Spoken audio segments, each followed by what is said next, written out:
It is from the Bleachers here on the Fan Sports Network. Caden Floormaster and Mark Musgrave. The voice, you know. Ooh, you are quiet. You are quiet. I am still quiet. I was pushing buttons today. How am I? Oh, yeah, that feels. Yeah, that's better. That feels a little better. That's a lot better. The voice, you know. I was recording some other people in this studio. And were they louder than me, so you had to turn them down? Well, no, technically, they were quiet, and I had to bypass our processors. It's a long story. Oh, okay. Yeah.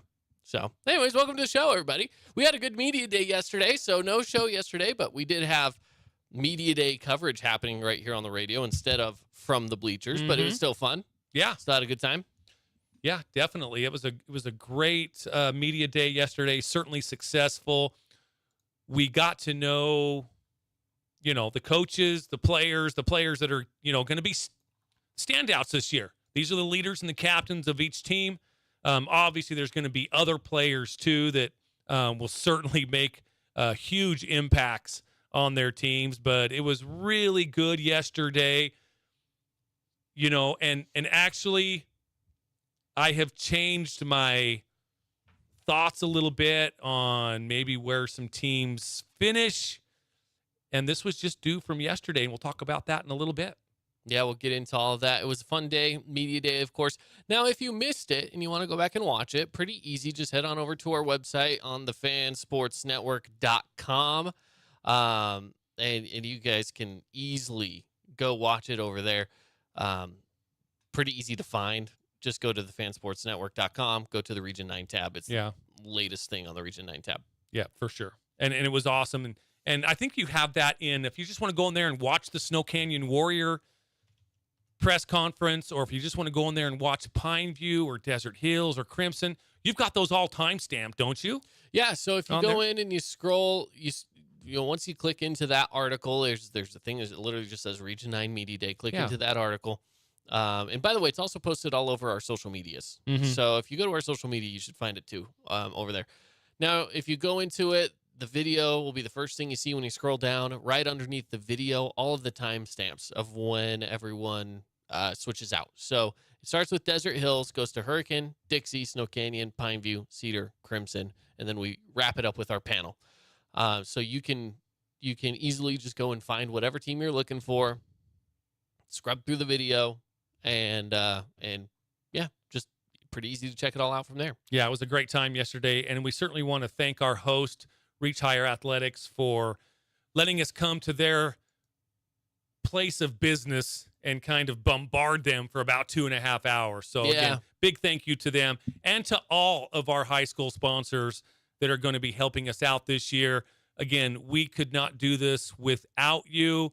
This is quite an undertaking of people that are involved in what we do. And as much as we would love to do it for free, it's difficult to do that. Yeah, it can be very difficult for sure.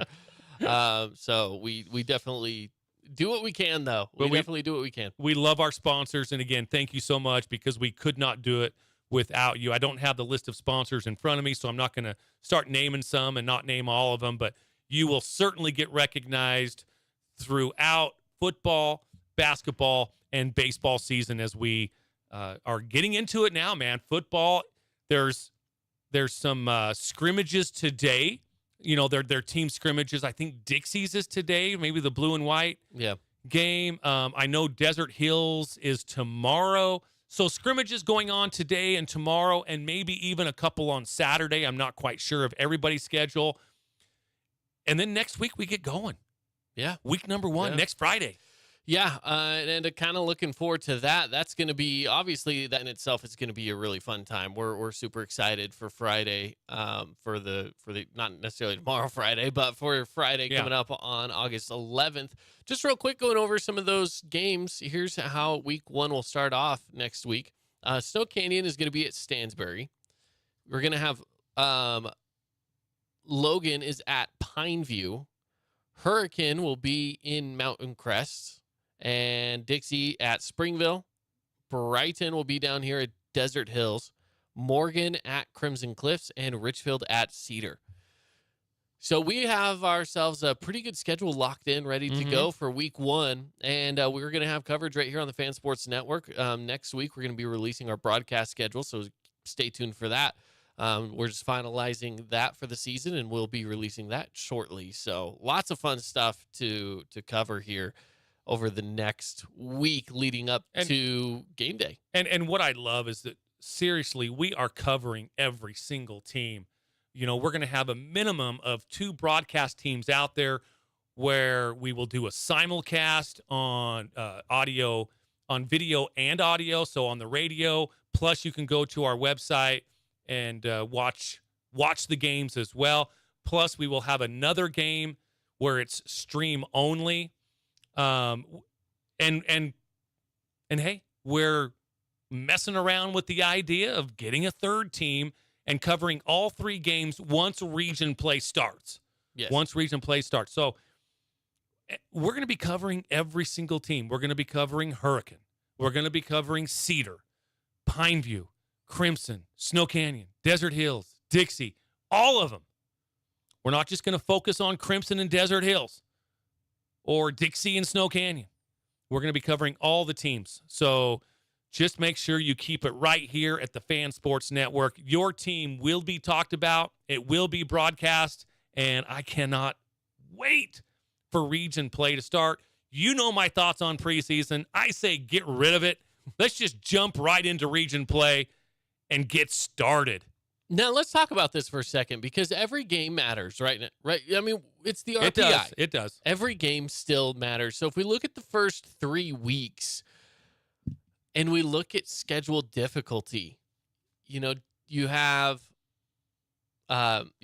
Dixie that has a pretty tough schedule, right? Springville is on that schedule, Mountain Ridge and Park City, all really good teams on that preseason schedule. That is either going to pay out to be really good or really bad, depending on how those games go, right? Either Dixie's going to pick up some losses, or they'll pick up some very good wins, which will eventually pay off in an RPI as the teams they beat also go out and win, right? Your opponents matter. Crimson, Morgan is a good school. I know they're 3A, but they are a good school. If you can beat them, Morgan might be a 1-loss team. And I think I read on Des News that Morgan is set to be the number 1 team in 3A. So, yeah, this is no pushover just because it's a little bit smaller of a school. Yeah. So if Crimson can go into week 1 and win that game against Morgan, that's actually a really good win for the RPI. So that one's interesting. Crimson Cliffs and Bingham. Again, you're going up against a school that is a lot bigger than you. That one's going to matter. That's an important one.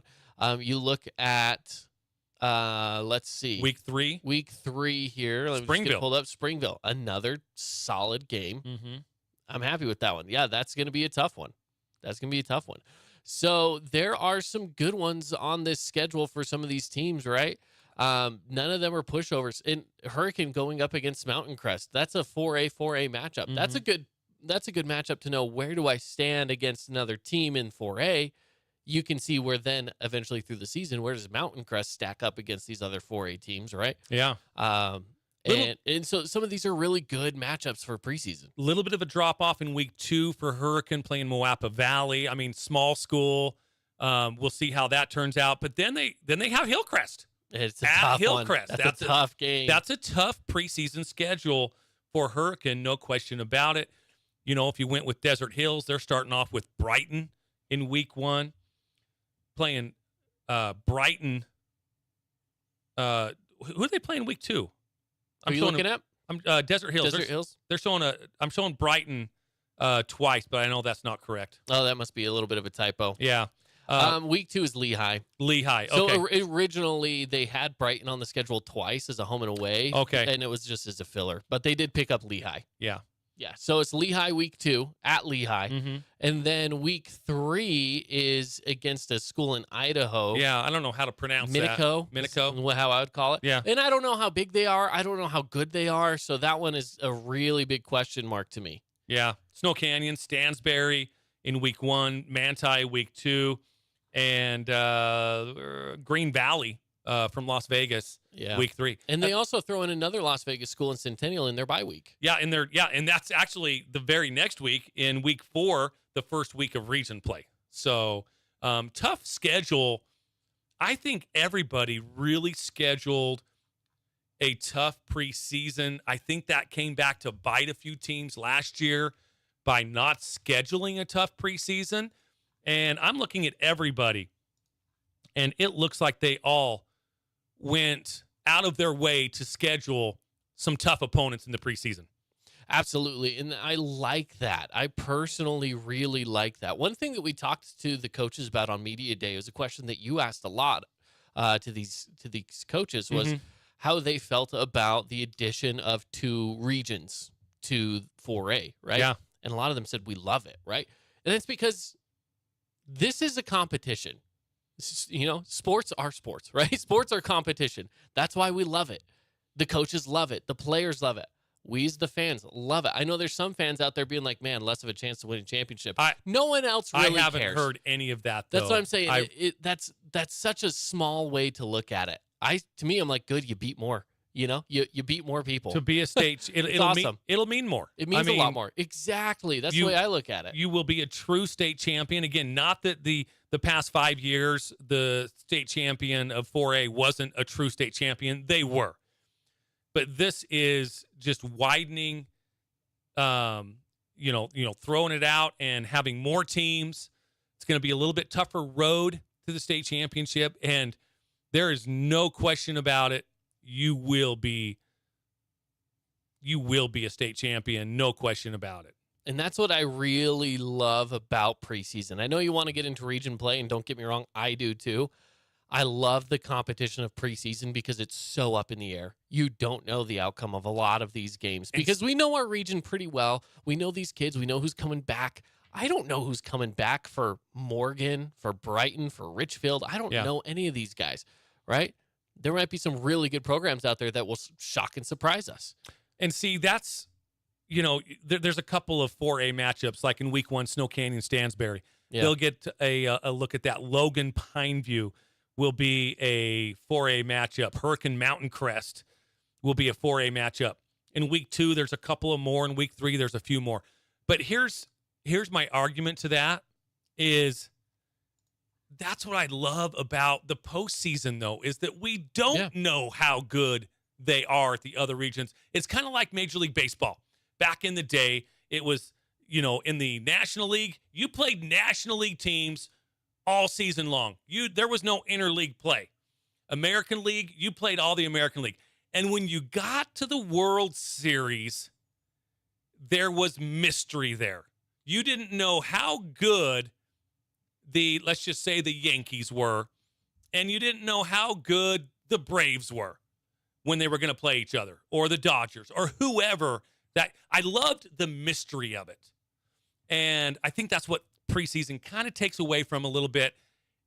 Yeah, it's nice to get a little head start, a little look ahead to Stansbury, to Logan, to Mountain Crest, but I would rather just have that be a mystery once we get to the postseason. Sure. And that's me. That's just me. And I get that, but also I look at the postseason and I look at this schedule and I only really see, for example, week 1, 3 teams that are in 4A that aren't in the region, obviously. Mm-hmm. You look at week 2, I don't see any teams that are in 4A outside of the region, right? So you still get some of that mystery, but you're not necessarily playing teams that you're gonna see again in the playoffs. Yeah, you're right. I mean? Week 2, there's none, and in week 3, there's no other 4A schools. Yeah, so in Tooele, isn't Tooele in the 4A? Ooh, that's a good question. We'll double check on that because I think we'll talk about that later. Did Park City come back to 4A? Park City is back. Park City is in 4A. So they'll be there, but outside of that, it's very small. So even with the preseason schedule, because you are facing 3A teams, 5A, 6A teams. There is still a lot of mystery once you hit the postseason. And even, let's look at week 1, right? Yeah, Stansbury, Logan, Mountain Crest. Mm-hmm. All schools that are 4A schools. That's week 1. Week 1 is very different than week 11, which technically would be your first week of playoff matchups. Yeah. So even still, to me, I get your argument, but at the same time, I think that what you see in preseason is just a different football game than what you see in postseason. Because, when we were talking to Cedar High School yesterday, talking with Coach Bennett, and he was saying, he goes, I like it because now maybe in the postseason we'll play somebody other than Logan, because it seems like they've gotten Logan for the past 3 years, I think he was saying. They did play Logan last year. And so, how funny would that be if their first postseason game, though, with 27 teams, if their first was still Logan? That would be really funny, actually. Oh, my gosh, that's crazy. But then again, it's two programs that seem to find themselves kind of in the middle. In the similar situation. Last year, it was like I want to say it was like a 7-10 matchup, I think. And Cedar was the 7th seed. Logan was the 10th seed. Yeah. It was one of those kind of matchups. And Cedar got the win, too, which was kind of cool. I know that they were really happy about that. And calling that game was a lot of fun. It was a low-scoring game, if I remember right. I don't have the stats pulled up in front of me, but that one was a low-scoring defensive battle. Yeah. But Cedar, again, this year, we'll kind of talk more about them coming up later in the show, but those guys are ready to come out and ball. They're ready to come play some football, and they have a lot of good returning starters too. So I'm excited, man. This media day just really got me fired up and pumped up to watch some high school football and just watch football in general. I mean, it's been a little long. I mean, think about it. The last time we had a football game was the Super Bowl back in February. So It's been a bit. Right. It's been a bit. So if you did miss it yesterday, or if you haven't gotten online to view or to listen to Region 9 Media Day, let's just kind of recap yesterday. Let's go over preseason MVP and preseason first team, Caden. So you had all those results. I wasn't able to see the results and how close things were, but preseason MVP, Cyrus Polu, Desert Hills. Were there some other players that were voted in that spot? Did Cyrus kind of unanimously win it? Was it close? I will say this, of the coaches and media that all got together, there were about 15 total voters, something like that, somewhere close to that, maybe a little less, probably closer to like 12 total voters. Of those, Cyrus probably received at least 75% of the first place votes. So he won it by a pretty good little margin. He won it very easily. And he had such an incredible state championship game. And I'm not just going to say that it was just that game. He had a great 2022 season. Yeah. When he played last season. So, but man, he really stepped up in the postseason, and in particular the state championship game here at Greater Zion Stadium against his arch rival, the Crimson Cliffs Mustangs, which I think elevated him. Absolutely. And his name. I mean, again, everybody knew who Cy was, but this just elevated him and probably kind of, got him into this preseason MVP spot. Do you know what I love about him being preseason MVP?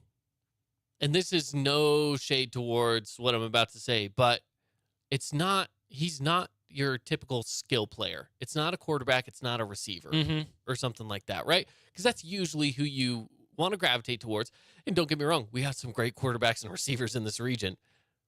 But I love that it's just a solid football player. It's just a guy that goes out there and can play nearly any position on the field. He's just one of these that he's your Swiss Army knife kind of guy. You put him wherever you want to. I mean, and last year, dominate. Last year he was punting, he was receiving punts, he was on the defense, he was on offense. I mean, he was in every aspect of the game. He was on the field. Yeah, when he's playing tight end, he's an all-region tight end. Yeah. When he's playing linebacker, all-region linebacker. He's a great punter and a great return guy as well on special teams for the Thunder. So you're exactly right. He can do it all, and he dominates every single position that he plays. Yeah, it's fantastic. And I think, to me, that's why he's voted MVP.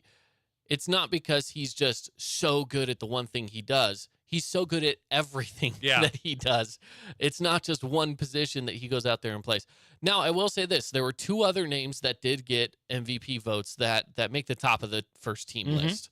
And that was number 1, Still Barban, who is one of the few returning, only 2. Yeah. There's only 2 returning quarterbacks. He's one of them. Yeah. And after a fantastic postseason and really regular season, co-region champs last year were, with the Crimson Cliffs Mustangs. And then they also, of course, made it to the championship game. Yep. Still Barban was a big part of that. And, coming into this last season, we didn't know exactly how he would fare, being, again, we knew he's a little bit younger. Sometimes when these guys are a little younger, you do have a little question mark, and he's just like, I'm good. He's great passing the ball. He's got some legs on him too. He can run if he needs to. So again, being top of the first team, he definitely deserves it.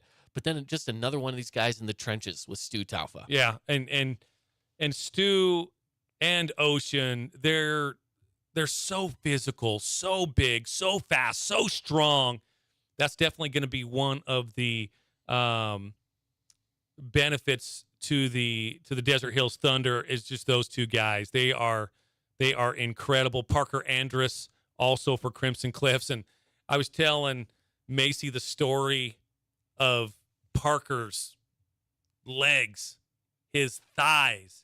Those are serious tree trunks he does that squats, he has. I'll tell you that. and if you haven't watched the Crimson Cliffs on Region 9 Media Day, I made mention of that during Media Day. And it's, if you want a nice little chuckle, go and find the Crimson Cliffs part of the Media Day. And Parker's such a great kid, great family, great football and athletic family. Yeah. So, and he's not missing any leg days. Man, I'm just so, when I saw those things, I'm like, there's certain things that just take you back. Okay. Like you're just like jaw dropping. And that dude's thighs did it to me. I'm like, oh my gosh. Anyway, incredible. With how explosive he was last season, I'm excited to watch him this year.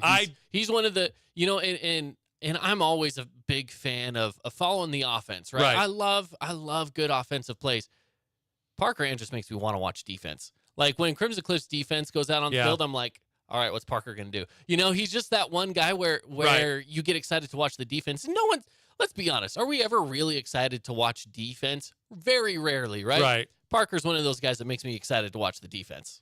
Yeah, and I do not want to line up on the other side of him unless I have Stu Taufa's body. Yeah, that's going to be But I do not want to line up on the other side. That is a good matchup. Stu and Parker going at it. I love it. By the way, Jay Sweeten as well as a safety. Yeah. He's another one of those on this Crimson Cliffs defense that is just so much fun to watch. He's got sticky fingers. He knows where to be. There's a good reason why he's on first team. And again, one of those guys that had a good regular season, but really stepped up in the postseason and had a couple of picks. When we were at SUU, yes, that semifinal game, yep, he was phenomenal in that one. Yeah, really stepped up in the postseason. So yeah, Jay Sweeten certainly deserving as a preseason first team.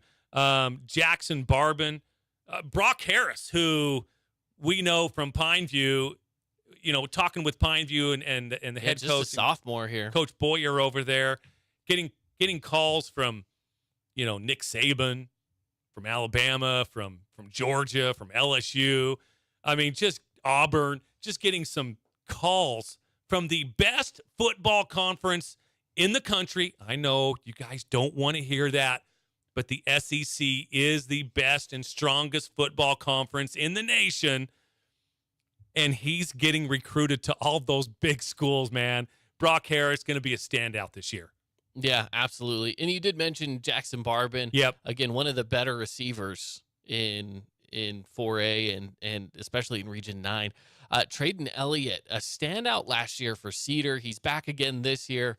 One of the reasons why I think that Cedar has a good shot of being successful is with people like him. Trayden Elliott, fantastic receiver. Like I said, again, another one of these just with some good sticky fingers. And pairing up with the the only other returning quarterback of the region, Coden Lunt, who's also on the first team who's as also well. on the first team as well. So I see those guys. In fact, we'll talk Cedar in just a few more minutes. I do want to talk more about them, but they have chemistry. They're going to make some noise this year. And again, we'll talk about that here in a little bit. But. And then not to mention, you already talked about Ocean as well, so we won't go too deep into that. But Talon Kelly, someone who really didn't get a lot of time last year. Tank. But when he saw the field, Tank. When he saw the field, there's one game where Hunter Johnson went out with injury. Yep. And he stepped in and I mean, he had some phenomenal plays. He stepped in, first pass was a big old Hail Mary down for a touchdown. I'm like, all right, Tank's here to play. Here we go. And they had a phenomenal game. He was a great fill-in. I'm excited to see what he can do this year with the full reins in his hands. So great addition for Snow Canyon to the starting lineup. And then Boston Adamson to wrap it up here. A receiver that, again, he's just quick. He's one of these that you'll see him go for the deep ball quite often, and one of the favorite targets for Still Barbin. One other one, Mason Topalian. Oh, yeah, we skipped Mason. That's right. Mason Topalian, a top running back for sure. Absolutely. Coming into this season for Region 9. In fact, I believe he's the only running back on this list in the first team. So, yeah, that's true. A lot of running backs kind of left last year. A lot of them. But again, it's the world of running backs. It's the world of running backs, man. Woes now. They're getting disrespected, not just from the NFL level, all the way down to Region 9. I'm just kidding. We love our running backs. We love our running backs. But hey, when we come back, let's talk about the preseason rankings of the teams. Yes, we'll do that when we come back. Stick around with us here on Front of the Bleachers.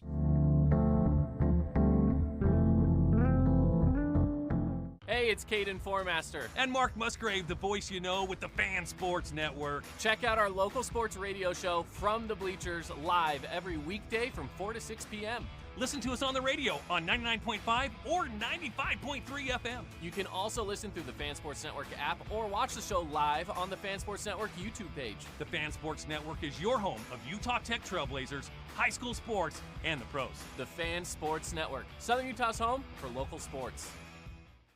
Did you know that St. George News has a new app?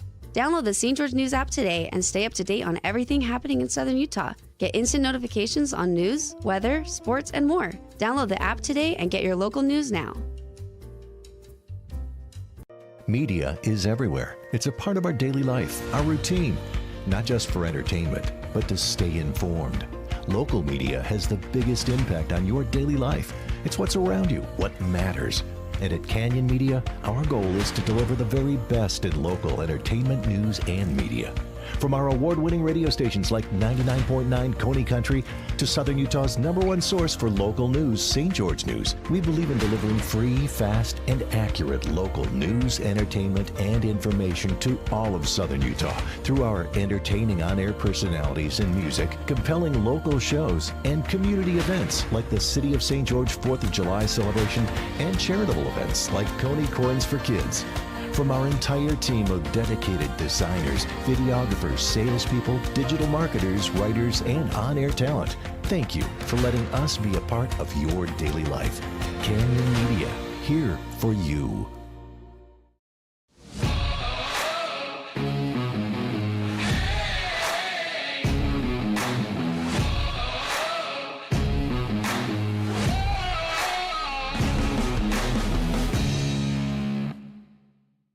Hey, it's Sheldon Demke. Check out the latest episode of What's on the Menu, a behind-the-scenes tour of local restaurants. We'll see some of their favorite dishes and get an inside look on how these dishes are prepared. Check out this week's episode at stgeorgenews.com and click the shows on the menu tab. Check out this week's edition of TGIF on stgeorgenews.com. TGIF is your weekend adventure guide to all the fun and exciting things going on in Southern Utah this weekend. Find this week's edition at stgeorgenews.com and click the shows on the menu tab. Have a blast this weekend. As a local business owner, it's important to get the word out about your business. More people equals more revenue for you. Get your business in front of over 160,000 people in Southern Utah each week with St. George News. Contact St. George News today.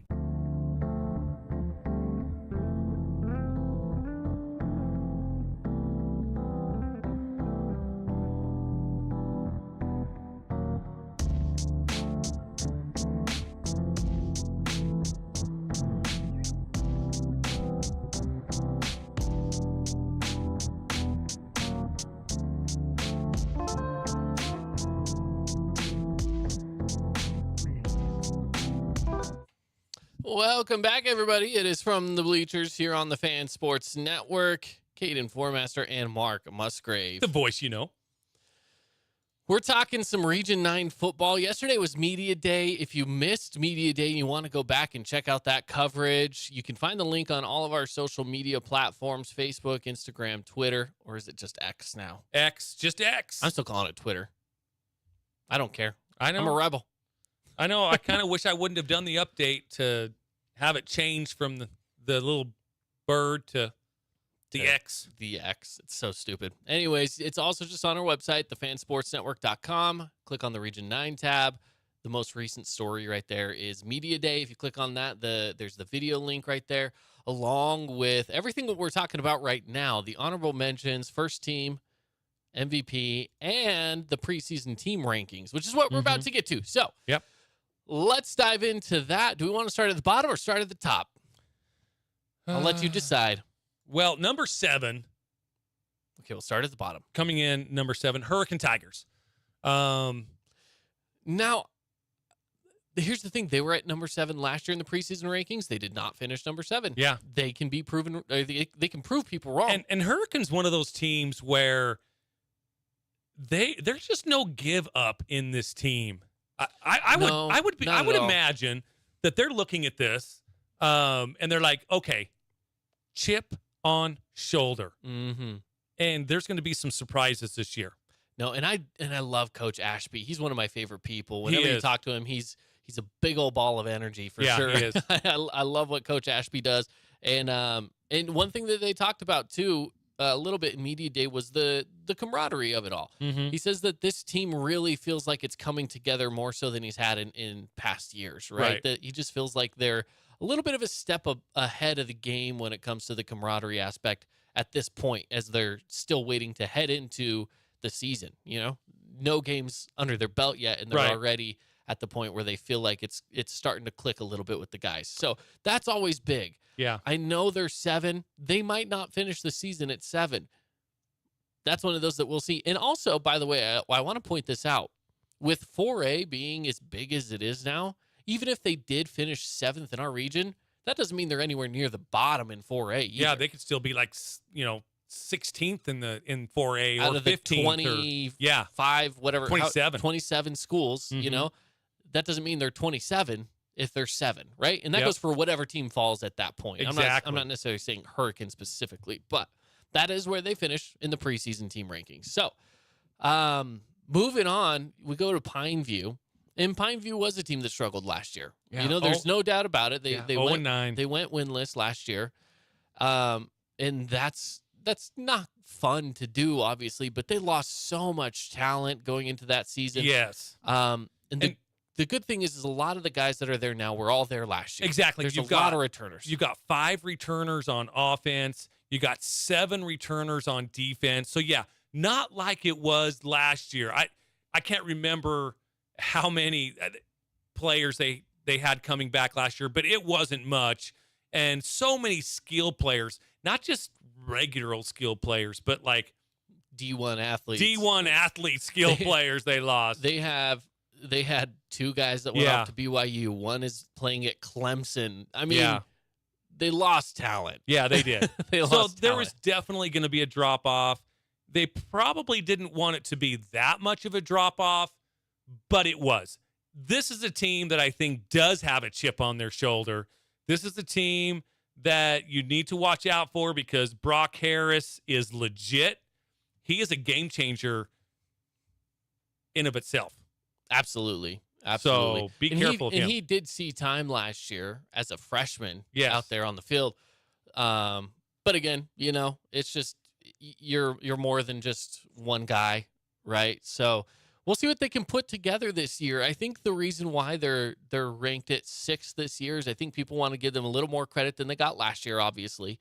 But until they prove something, you can't put them at 4th or 3rd or whatever. No. It needs to be earned. They're definitely in a spot where people are saying, "Hey, we're going to give you some credit for the fact that you guys are growing up." That the program we see it building, but you got to go win some games before we can put you any higher. So Pineview does come in at 6. Yep. At 5, the preseason poll is the Cedar Reds. This is a team that I think is really scary. They have so many returners. They have 7 returners on offense alone. And then on defense, they have 8 returning starters. So they are returning a lot of players that got so much valuable time on varsity last year. And let's not forget, this is one of 2 quarterbacks that is returning in Coden Lunt with his receivers. I love all of the receivers that he has. And then some new guys that we heard about, like JT Jeter, the move in, the son of the new head coach, the new head basketball coach at SUU. So this is going to be a scary team. In fact, there's going to be some upsets in Region 9 this year, and I think Cedar will be involved in at least 2 of them. I think they're scary. I can see, and again, if we're counting upsets as based on the preseason rankings, yes, and that's what I'm going off of. That's what I'd go off of. I can see Cedar beating Dixie. Yeah. At Dixie, by the way. Yeah. I could see Cedar even giving Desert Hills and Crimson a run. They gave Crimson a run last year. Yeah, they did. They gave Dixie a run last year. Yep. In the playoffs.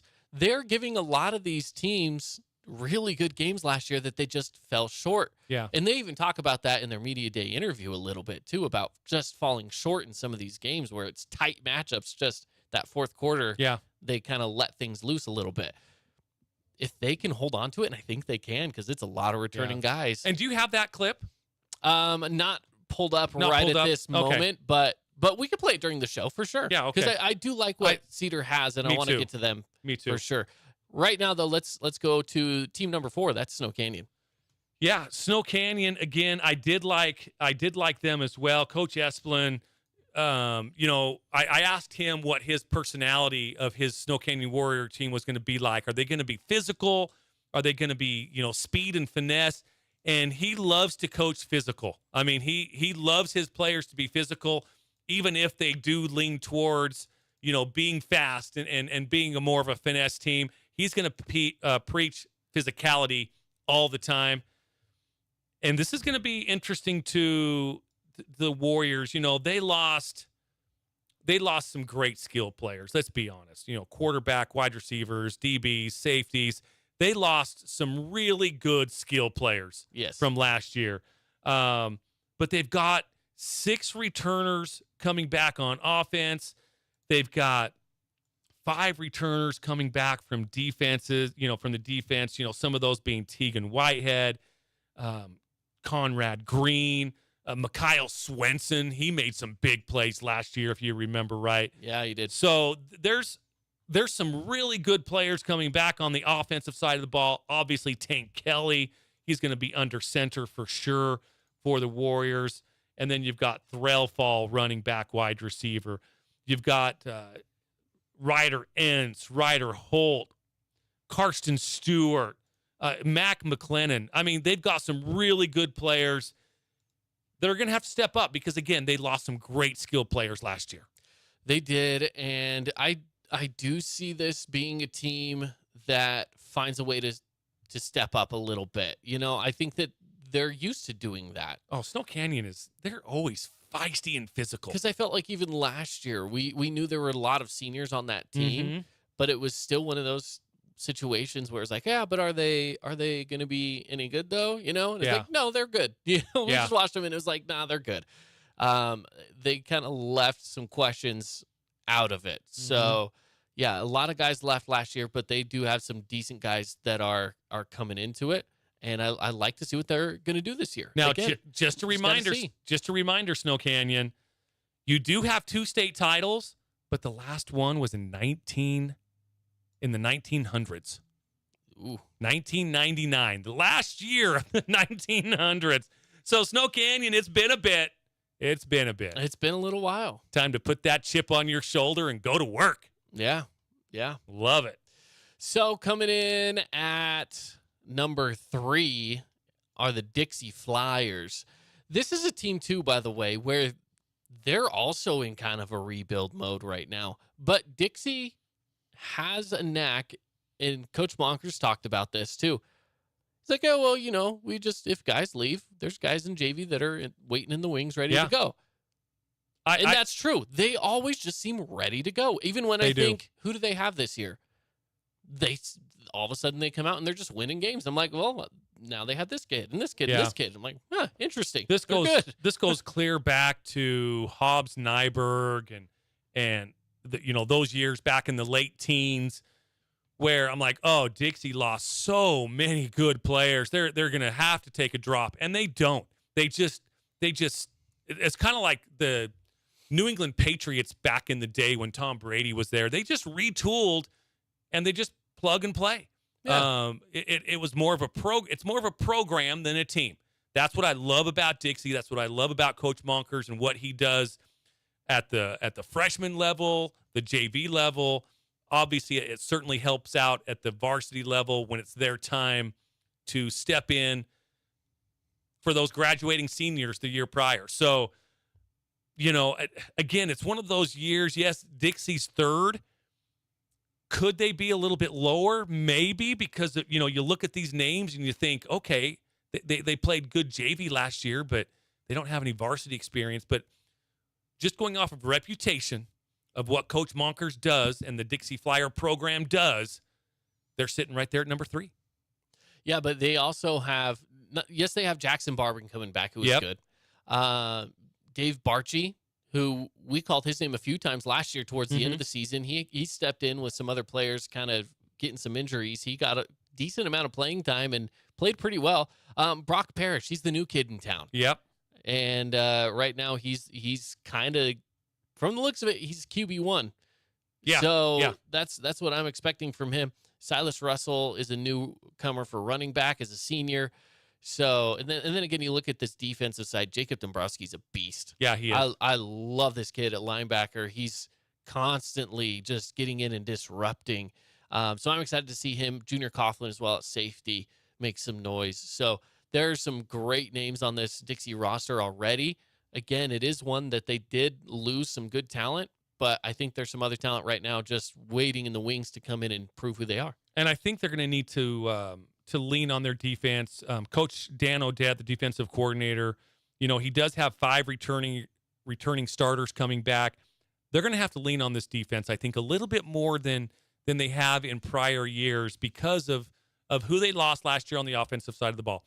And if you're asking who they lost, well, I'm not going to go through all 9 names because there's only 2 returning starters on the offensive side of the ball. So they lost a lot of players on that side of the ball. So really, Coach O'Dette is going to have that defense, I think, really, that's going to be their strength this year. I really do think so. You could almost say it was 10 starters because one of the returning starters is Casey Fautoa, who came in due to injury halfway through the season. Yeah, that's true. And he was a starter, right? But he started partway through the season to cover injury. He ended up being a really good replacement, and it was awesome for him.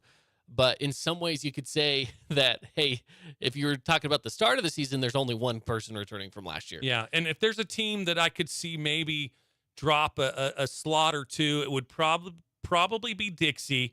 But again, I don't count on it because of what their history says.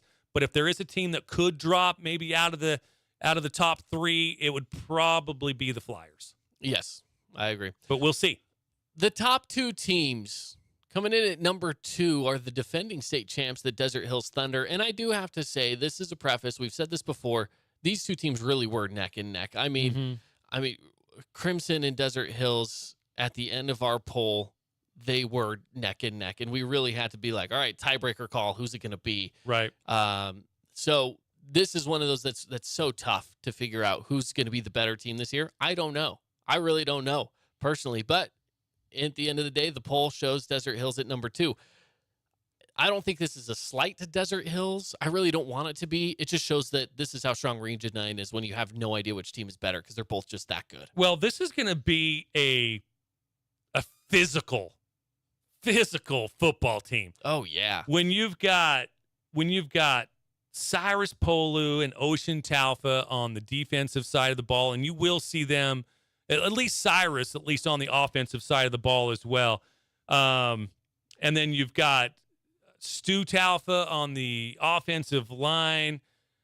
This is going to be a very, very physical team. They've got 7 returning starters on defense. Now, only 4 returning starters on offense, but you could probably put Bo Wall in on that too, the quarterback. Oh, sure. Now, Garrett Grondel, I know there's a quarterback competition there. We'll kind of keep an eye on that. But both of those guys got varsity time last year with their respective teams, Grondel and Hurricane, Bo Wall with Desert Hills when Noah Fuilatola went down. So, there's going to be some this is be a team to watch, certainly on the offensive side of the ball too, but also Titan Mason, junior running back out of Logan. He put up some great numbers up in Logan, Cache Valley last year. So keep an eye on him. I think they just kind of retooled at the running back position. Yeah. I really do. I think so too. It's going to be such an exciting team to watch. I'm super pumped for it. We'll get to team number 1. We got to take a break, Mark. We'll get to team number 1 when we come back, but we'll keep talking some Region 9 football next here on From the Bleachers. Hey, it's Caden Formaster. And Mark Musgrave, the voice you know with the Fan Sports Network. Check out our local sports radio show, From the Bleachers, live every weekday from 4 to 6 p.m. Listen to us on the radio on 99.5 or 95.3 FM. You can also listen through the Fan Sports Network app or watch the show live on the Fan Sports Network YouTube page. The Fan Sports Network is your home of Utah Tech Trailblazers, high school sports, and the pros. The Fan Sports Network, Southern Utah's home for local sports. Did you know that St. George News has a new app? Download the St. George News app today and stay up to date on everything happening in Southern Utah. Get instant notifications on news, weather, sports, and more. Download the app today and get your local news now. Media is everywhere. It's a part of our daily life, our routine, not just for entertainment, but to stay informed. Local media has the biggest impact on your daily life. It's what's around you, what matters. And at Canyon Media, our goal is to deliver the very best in local entertainment, news, and media. From our award-winning radio stations like 99.9 Coney Country to Southern Utah's #1 source for local news, St. George News, we believe in delivering free, fast, and accurate local news, entertainment, and information to all of Southern Utah through our entertaining on-air personalities and music, compelling local shows, and community events like the City of St. George 4th of July celebration and charitable events like Coney Coins for Kids. From our entire team of dedicated designers, videographers, salespeople, digital marketers, writers, and on-air talent, thank you for letting us be a part of your daily life. Canyon Media, here for you.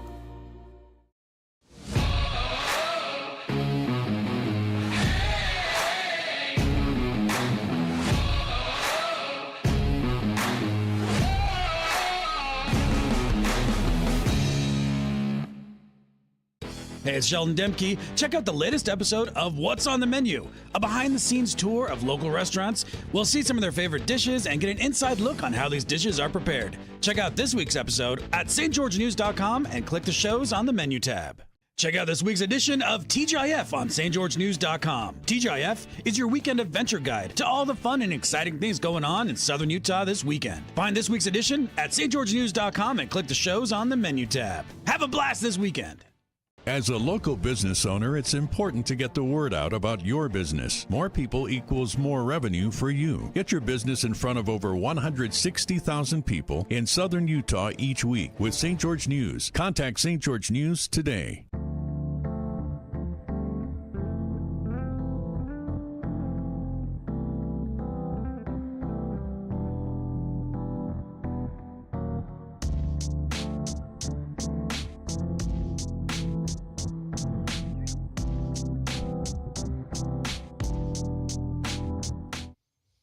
Welcome back, everybody. It is From the Bleachers here on the Fan Sports Network. Caden Formaster and Mark Musgrave. The voice you know.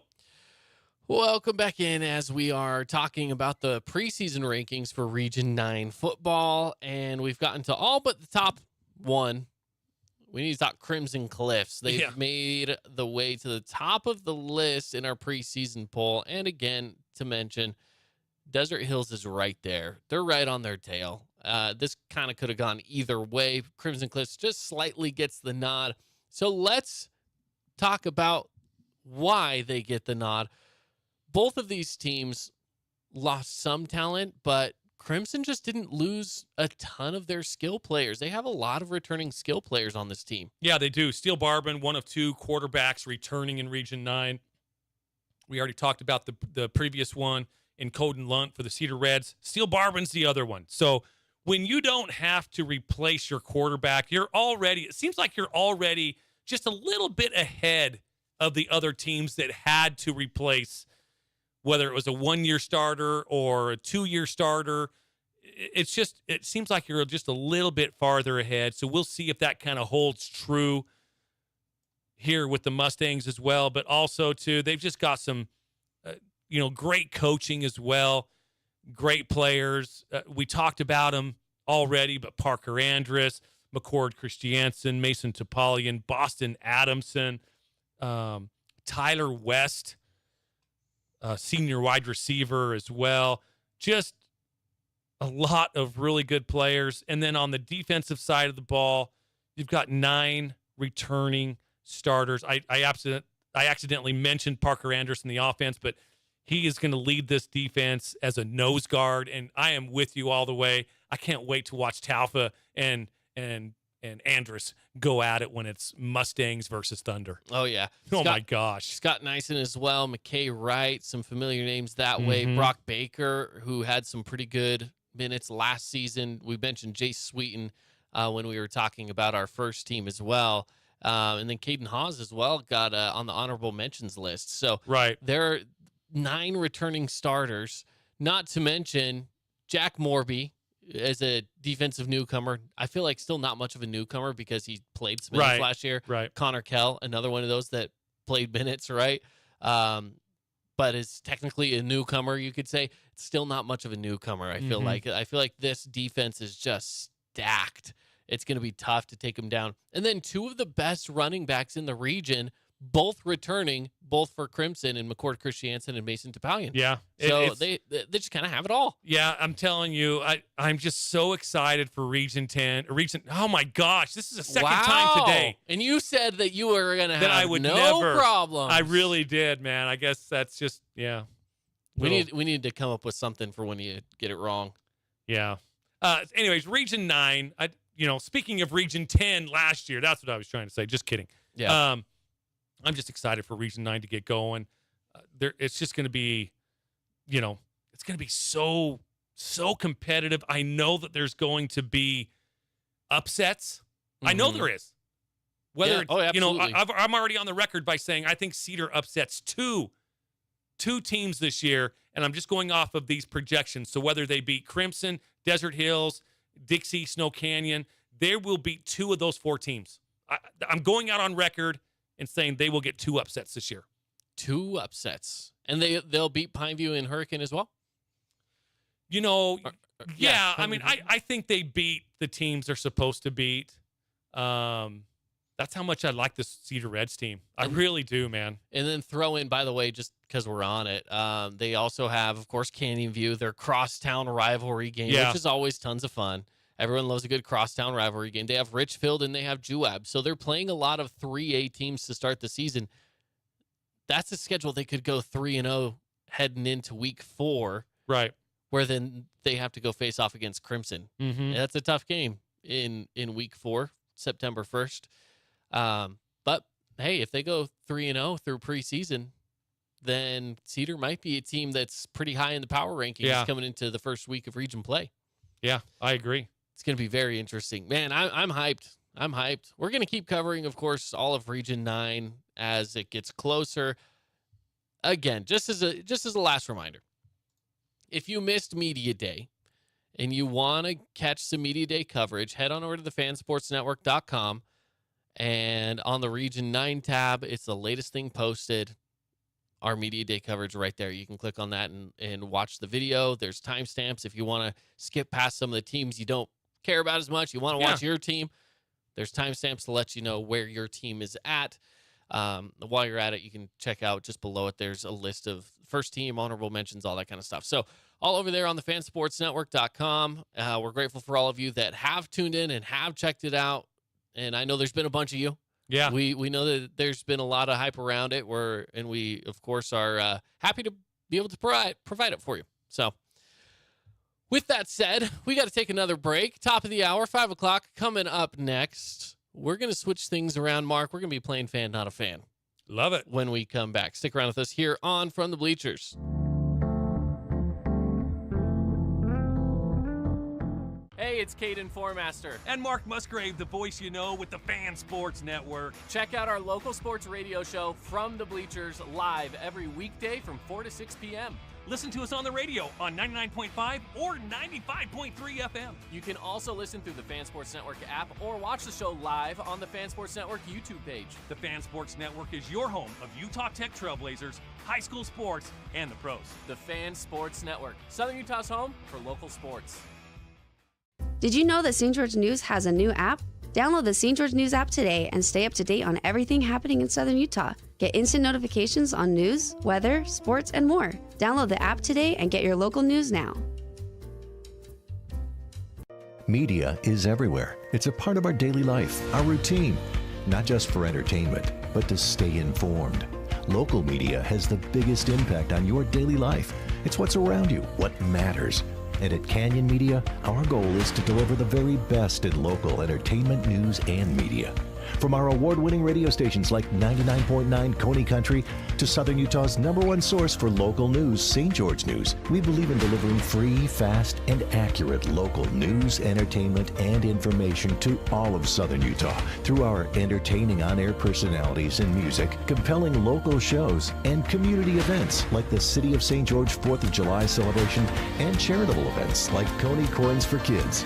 From our entire team of dedicated designers, videographers, salespeople, digital marketers, writers, and on-air talent, thank you for letting us be a part of your daily life. Canyon Media, here for you.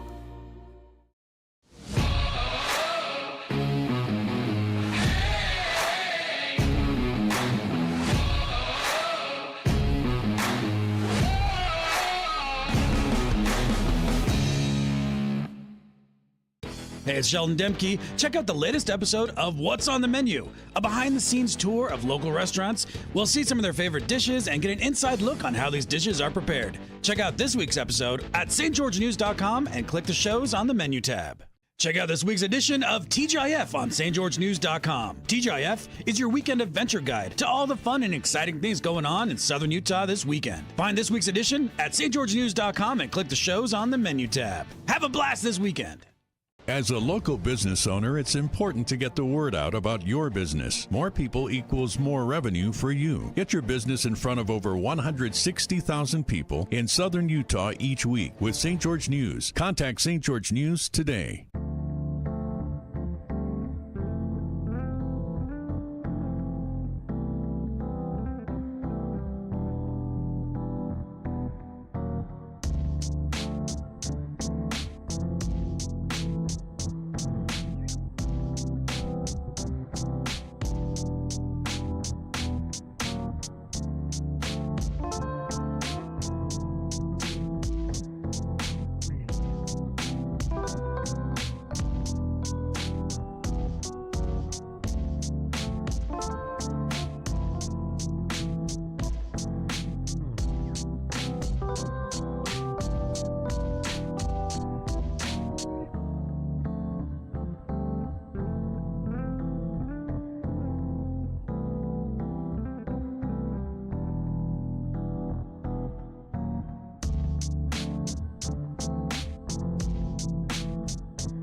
Welcome back in, everybody. It's From the Bleachers here on the Fan Sports Network. Caden Formaster here and Mark Musgrave. The voice you know. Broadcasting here out of the Findlay Hyundai studio. Now, Mark, we got to get to one of my favorite segments. Yep. That we're just starting off again. It's fan, not a fan. But before we do that, I want to remind our listeners about what we have going on this Saturday, 1 to 3 at the Bloomington Walmart. We're trying to help Findlay Subaru fill the bus for kids here in Washington County. This is an opportunity for you to help out students that are in need of supplies as they are heading back to school. So you can stop by Walmart, pick up some supplies for these guys, things that we're looking for these kids. Just like basic school supplies, clothes even, hygiene products, and food. Just something to help with these families that they kind of struggle right now with back to school season. It can be a lot up front with costs. So anything helps. We're going to be there from 1 to 3 broadcasting. So that'll be a good time for you to head on over to the Bloomington Walmart and help out if possible. If you can, we'd love to see those donations coming in. If you can't get there on Saturday, you can always just take donations to Findlay Subaru from now to the end of the month. Love it. Just do it. Yeah, easy way to come help out and just help some kids, some families that are in need. You know, I think we take it for granted sometimes, you know, with back to school and you just go get your kids stuff. And you know what? If there's no thought about it, if you don't have to think about, you know, where the money's coming from, you know, you take it for granted. That there are some people that just stress and worry about where that money is going to come from to help their kids. There's, you know, so there's definitely a need for this and certainly help out on that. Oh, for sure. For sure. All right, let's get to it. Fan, not a fan. Mark, today's is going to be a little different. Okay? Okay.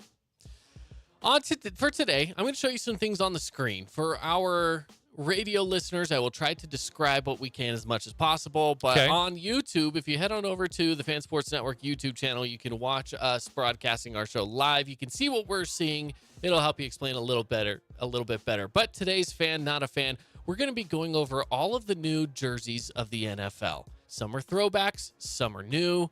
We're going to check them all out, and I'm going to see whether you are a fan or not a fan of some of these new looks. Oh, all I right? like this. This is awesome. So up on the screen right now, we're starting things off with the Arizona Cardinals. They have new threads this year. Kind of some color rush looking threads, right? Arizona really big across the front of the red jersey. I've heard some pros and cons. Specifically, let's look at that. Are you a fan or not a fan? Yeah, I like that. I'm a fan. It's not out of place. It's not grotesque. It's all three of those jerseys, whether it's the home, the away, or the alternate. I like all three of them. I like the sleeve. It says Cardinals on the sleeve. Yeah. It looks pretty good. All right, number 2. Let's check this out. Let me bump that up a little bit. Oh, it's a little small. We got Geno Smith here with the throwback Seahawks.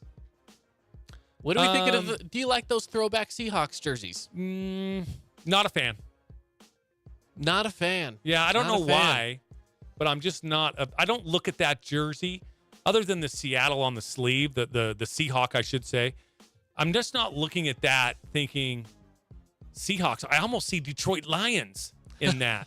So, no, I'm not a fan. I like to be able to look at a jersey, identify the team just right away, just by looking at whether it's colors or design. And again, other than the Seahawk on the sleeve, I don't see that. So I'm not a fan. Not a fan. All right. I get it. Again, those are the 90s throwbacks. Let's go to number 3. What do we think of this? We got Tampa Bay Buccaneers with their throwback to the 70s to 90s. We call them the creamsicles. I absolutely love this. I am a huge fan of the creamsicle. Huge fan. It's a pretty legit looking jersey. I love it and it's got the old school logo on the helmet of the Buccaneer with the knife in his mouth. Again, when I look at that, I see Tampa Bay Buccaneers. I don't confuse that with any other team. I'm a fan. Absolutely love it. It's the best one you've shown me so far. I kind of wish they would go back to that as their main. Me too. I wish this was their main look. Me too. I really do. It is a very good look. All right, let's go next. We got the new and in the new old Eagles jerseys. The Kelly Greens, as they call them. Really? The Kelly Greens. What do we think of the Kelly Green throwbacks? You know what? I like it. I'm a fan. I don't see much difference. I mean, when I see that color of green, I do see Philadelphia Eagle green. So again, I'm a big. Now their current green is a jade green. It's a little darker. Is it? it? Yeah, it's a darker green is their current green, but this is so this is a lighter version of it. I still like the jersey. I still see Philadelphia in that green, so I like it. I'm a fan. You know, again, nothing that's just like, you know, makes you crinkle your nose a little bit. There's none of that. I like it. I'm a fan. All right, up next, we're going to the Cleveland Browns, and we have, this is technically a throwback jersey to the 40s and 50s, okay?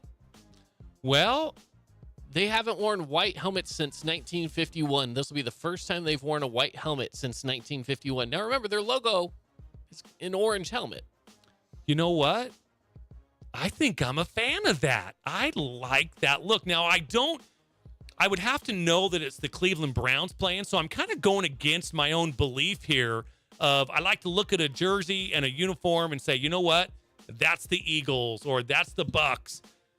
Now, when you see this, you do see some hints of the Cleveland Browns color. Sure. That orangish, that brown. The orange and the brown. Yeah. But I like this. It looks good.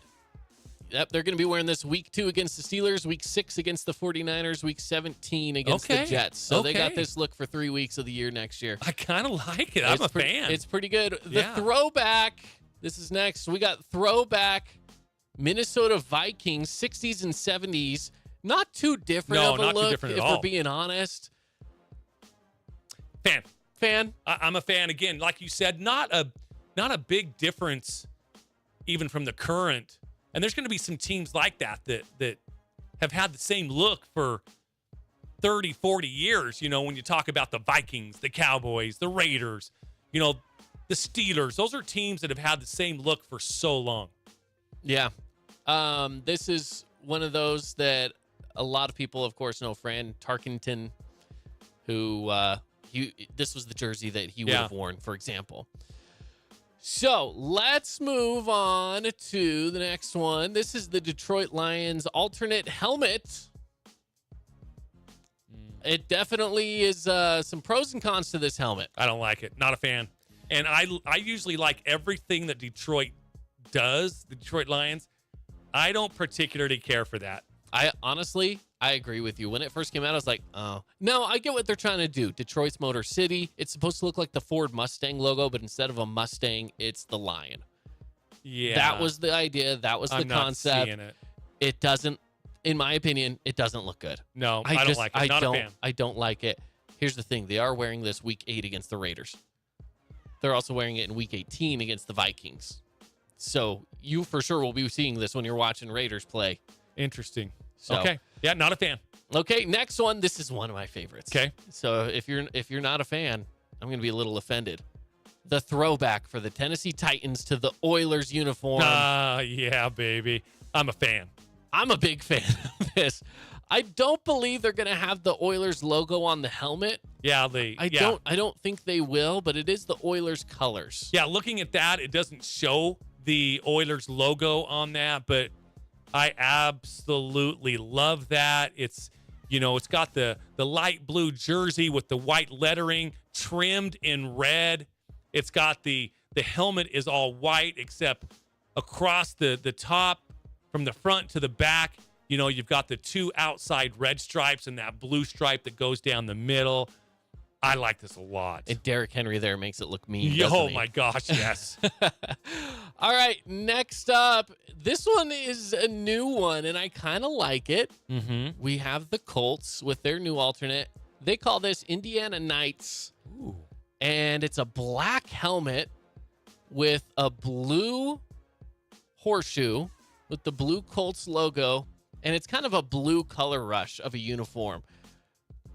I personally like it. Sign me up. I'm a fan. You're a fan? Yep. All right. They're going to debut this look in week 7 against the Browns. again, I am a fan. I like it. It kind of reminds me of BYU, if I'm honest. It's got some BYU color scheme to it there. Up next, we got another one here. This one is pretty fun. I like this one too.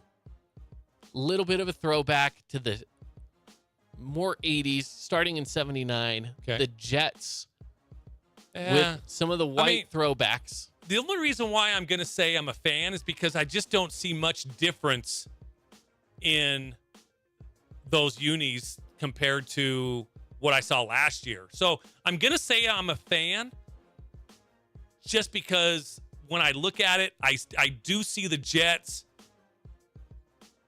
and I don't see much different than what I saw last year. They're opening the season with this look against the Bills, and then in week 4 again against the Chiefs. Okay. And it is the old Jets logo. I don't know if you noticed that, but it is the old logo. I do see that. So, and again, for you guys listening on the radio, you can go to YouTube right now and start looking at these with us. Yeah, you can watch it with us over there on our YouTube stream. So, this is we're trying to describe it on the radio. Can be kind of difficult sometimes, but man, go to our YouTube page right now. You can watch the video and actually look at these along with us. Yeah. Well, we are on the last one. Okay, So get over there quick. Yeah, do it fast. You can still watch. You can watch even if we're not doing this. We have the Denver Broncos. Oh, boy. It's really small. Let me bump that up for you. There you go. Denver Broncos. This is what they call snow-capped. Well, I'm gonna say I'm a fan. I know this shocks you. I've got one more picture on it to show you too. So it's their Bronco orange jersey. Let me see it. A white helmet. This is more of a close up of the helmet, so Okay. you can get a better idea. It's the old logo for Denver with the D with the horse kind of blowing smoke out its mouth or whatever. I'm gonna tell you I'm a fan, and here's why. Okay. When I look at that, I like it. When I look good. When I look at the current other Denver Bronco helmets and jerseys, I don't like any of them. Any of them. When I look at this, I'm like, okay, that's kind of cool looking. So I know this is shocking. Breaking news. Mark, the voice you know, likes something of the Denver Broncos. I'm a fan. Wow. I know. It's shocking. So you were a fan of most of those. Yeah, I there really were was. very few. Detroit you didn't like. No. Let me kind of go back through this. So that one you were fine with. This one was iffy. You said yes, but I did say yes only because when I look at it, I do see the Jets. And that's one of my criteria is I like to look at something and think, oh, that's who's playing. yeah. I do see the Jets in those jerseys. I don't see much anything different. That's Fair what enough. I see. Fair enough. I like that. Indiana Knights, it's pretty clean. I like the that. old Oilers look God. for the reminds Titans. Reminds me of the olden days of Earl Campbell, some of those Warren Moon, some of those great Oilers. I love that. We have the Detroit Lions new helmet. Didn't not a care fan. for it. No. The old. I'm okay. I'm fine with that. I was a fan. The Browns. I was a fan. I like looking at that. That's a very good looking setup right there with the helmet, the jerseys, everything. Yeah. Eagles with their Kelly Greens. Yeah. Again, I simple look, but you like it. It's very simple. It screams Philadelphia Eagle. Probably Might be favorite. my favorite. Yeah, mine too. The creamsicles I love that of the for Tampa Bay. Yeah, that one's pretty sweet. I love it. Bring those back full time. Not a fan, by the way, of the Seahawks throwback. No, and again, it just goes back to when I see that jersey, I don't see Seattle. Fair enough. Okay. And then you are a fan of the new Arizona jerseys. I do. And there's things that it seems like everything goes well with black. Red is one of those colors, especially that alternate jersey. I do like that a lot. That's what I like about the Indianapolis Colts. What is that? Indianapolis Knights? Yeah, the Indiana Knights. Indiana Knights. Yep. That blue goes so good with that black. Yeah. But the best color that goes with black is silver. Of course it does. Silver and black, baby. Of course it does. It's not black and gold. No. Silver and black. Saints are black and gold. They look pretty good. They do. Saints look pretty good. They do look pretty good. Who would you say currently has the best jersey in the NFL of just their regular everyday jerseys? No question. Las Vegas. Okay, and don't say the Raiders because you're a Raiders fan. If you were to say, okay, outside of the Raiders, who's the second best jersey then? Thank you for wording it that way. Who has the second best jersey? Boy, that's a great question. And I would probably go with the Falcons. Falcons? Mm-hmm. Interesting. I do like the Falcons look. But again, it's the red and black. When they go with the black, yep. I will say I really do like the Saints a lot. I like the Dolphins, though. Oh, yeah, I take that back. Yes, thank you. Miami Dolphins and then the Falcons. Yeah, like I don't know what it is about the Dolphins color scheme that I'm just like, because it's not common. You don't even see that color scheme in high school very often, right? It's not a common color scheme to see in sports of the teal, whatever you want to call that color, I guess. I'll call it teal. Yeah. And orange and white. I mean, I do like it. It's such a weird color scheme, but it works. They look really good. I take that back. Dolphins and then Falcons. Dolphins, then Falcons. Because I do like that mean look of these teams that have black incorporated, like the Cardinals, the Saints, the Falcons, as you mentioned. All really good color schemes. Pittsburgh has been one of their traditional jersey I do like a lot. I don't like it when they do those 30s and ones? 40s. Yeah, those bumblebee. Oh, those are horrible. They are grotesque. Throw on a leather helmet and let's go play some football, Oh, my God. Those are so bad. The Broncos, I absolutely normally hate their jerseys, although the ones you showed me today, I said I was a fan. I do so like those. I'm not a complete jerk, Denver Nation. I do like the new ones that they have. Is it because it has like that trim that like comes up and wraps into the shoulders? Maybe. Like on the new one? No, on the old one, because the old one is like this, or like their current, just the normal jersey, right? The normal jersey isn't. I just don't think that blue and orange go together. That's like putting pink and red together or brown and black. I just don't like those two color combinations of blue and orange. I'm pulling up their jersey right now just as just as a what do I want to say? As a way to see what we're talking about here.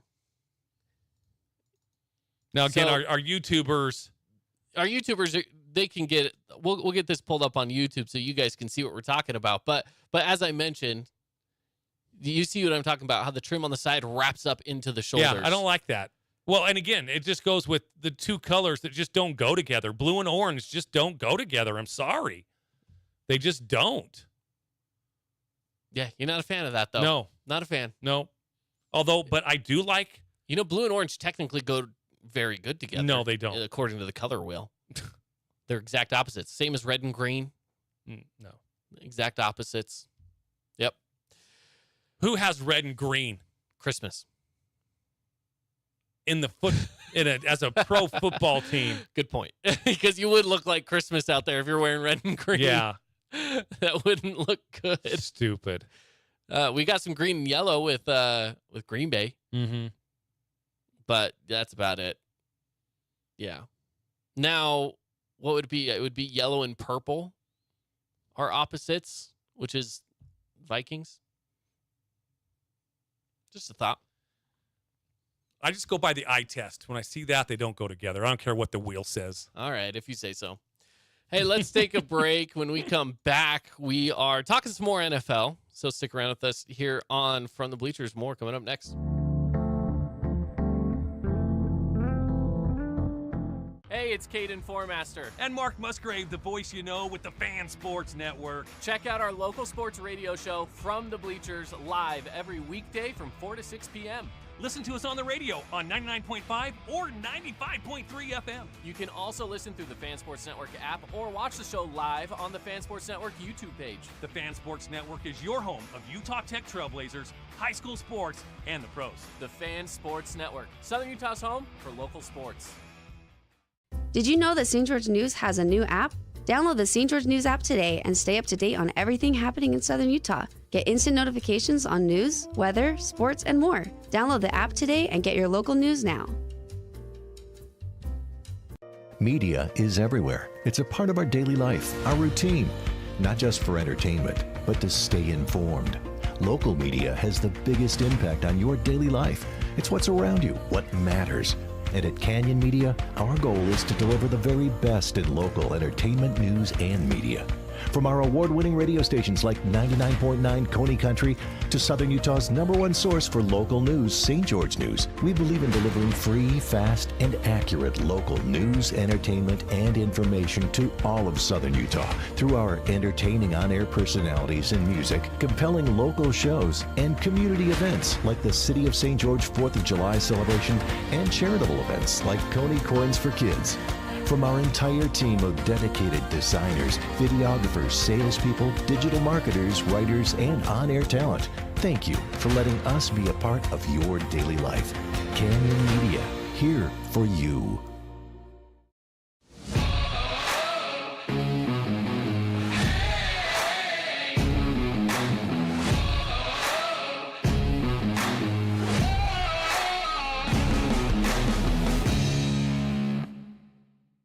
Hey, it's Sheldon Demke. Check out the latest episode of What's on the Menu, a behind-the-scenes tour of local restaurants. We'll see some of their favorite dishes and get an inside look on how these dishes are prepared. Check out this week's episode at stgeorgenews.com and click the shows on the menu tab.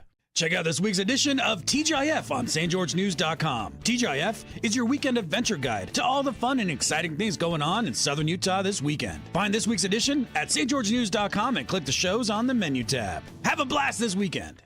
As a local business owner, it's important to get the word out about your business. More people equals more revenue for you. Get your business in front of over 160,000 people in Southern Utah each week with St. George News. Contact St. George News today.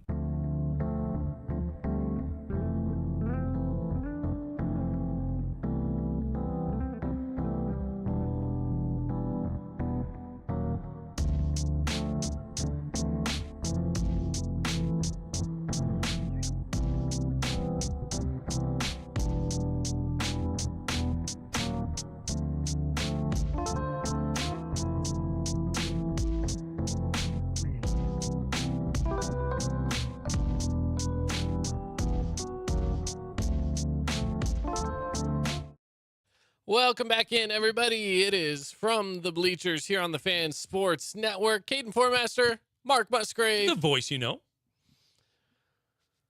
Mark, we are, we mentioned this the other day, but we are now well into year number 3 of From the Bleachers. Yeah. We stepped in. We're into it. We stepped in yesterday. Mm-hmm.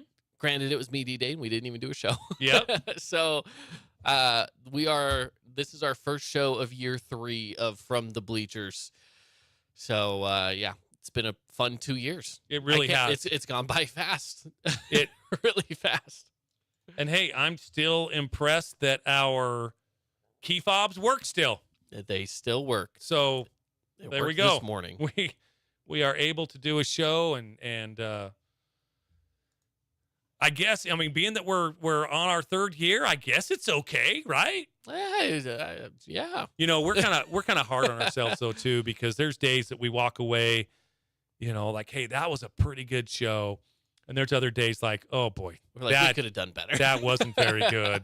So, and I'm sure our listeners are like that as well. It's like, okay, that was pretty good, you guys. There's probably other days like, yeah, that wasn't very good, boys. Hey, sometimes there are slow news days. Sometimes there are really heavy news days. There are days we walk out of here being like, we didn't even get to everything we planned on talking about. Yeah, and then there's some days we walk in here where we're like, I don't even know what we're going to talk about because nothing happened. Yeah. So it's kind of weird. Sports radio is a weird animal when you get in the trenches with it. But it certainly It's fun, helps when there's NFL going on, when there's NBA, when there's Region 9 football. It certainly helps. Absolutely. Hey, so we did something fun. We decided to see what ChatGPT had to think about something. It's kind of the new thing lately, right? AI. Let's see what AI has to say, get their opinion, see if we agree with it, okay? So we have ChatGPT's opinion on the greatest player of all time from each franchise. So, for example, who is the greatest player from the Steelers of all time? Mm-hmm. Greatest player from the Colts of all time. We have that list. Let's see if we agree with ChatGPT or if we disagree with ChatGPT. And hey, if you want to chime in as well, you can give us a call at 435-990-9950 if you'd like to put your 2 cents worth in when we get to your team. And seriously, feel free to call in. And if you're like, hey, we got to talk about this. That person is not the best of all time. Or if you're a little shy, you can always text us. You can do it through the text line. Same number, 435-990-9950. Let's go ahead and start. Let's start with the AFC and the division that gets a lot of publicity right now for many reasons. Yeah. You've got some of the best quarterbacks in that division. You've had maybe one of the best quarterbacks of the past 12 to 13 years move over to that division. Let's start with the AFC East. Let's do it. Starting things off, let's go to the great state of New York. And I'm not talking the Jets. Nope. We'll go to them in a get bit, there. but let's go with the Bills. Let's start with the Bills. ChatGPT has Jim Kelly. Do you or do you not agree? I don't like this. He was a big part of their Super Bowl pushes. They never won a Super Bowl, won. but he was a part of that. 4 consecutive Super Bowls. That is something to speak of. But I'm going Bruce Smith with the Buffalo Bills. I do like Bruce Smith. That's a good answer. You know, he was just he's the all-time sack leader, just dominant in the 80s and 90s. I love Bruce Smith. I'm going Bruce Smith. You know, also a nod to Thurman Thomas, Andre Reed, and even OJ is, you know, certainly as a player, he's nominated. As a player. Yeah, I'm going, and I have a Jim Kelly story. I can never get out of my mind when I'm in Hawaii for the first time, went back there for the Pro Bowl with my sister and my brother-in-law.